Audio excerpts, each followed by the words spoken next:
Welcome to our comparison of two power supply units, the Segotep 650W and the CORSAIR RM750X. In this video, we will explore their specifications, features, and help you decide which one is the better choice for your computer build. Let's dive in.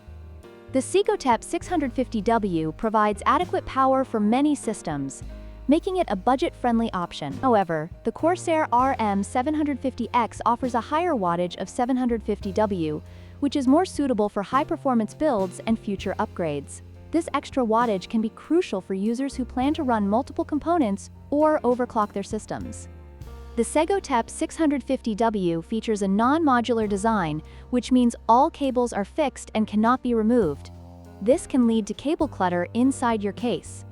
On the other hand, the CORSAIR RM750X is fully modular, allowing users to connect only the cables they need, resulting in a cleaner and more organized setup. This feature is particularly beneficial for airflow and aesthetics.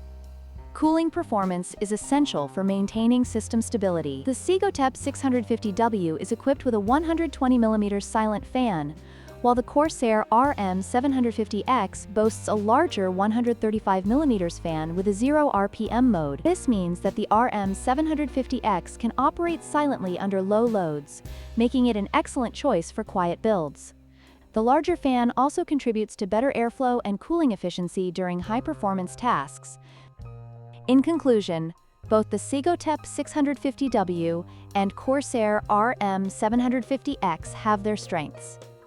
The Segotep is a budget-friendly choice for basic systems, while the CORSAIR offers superior features, higher wattage, and better cooling performance. If you're looking for long-term value and premium features, the CORSAIR RM750X is the better option. Don't forget to like, share, and subscribe for more comparisons.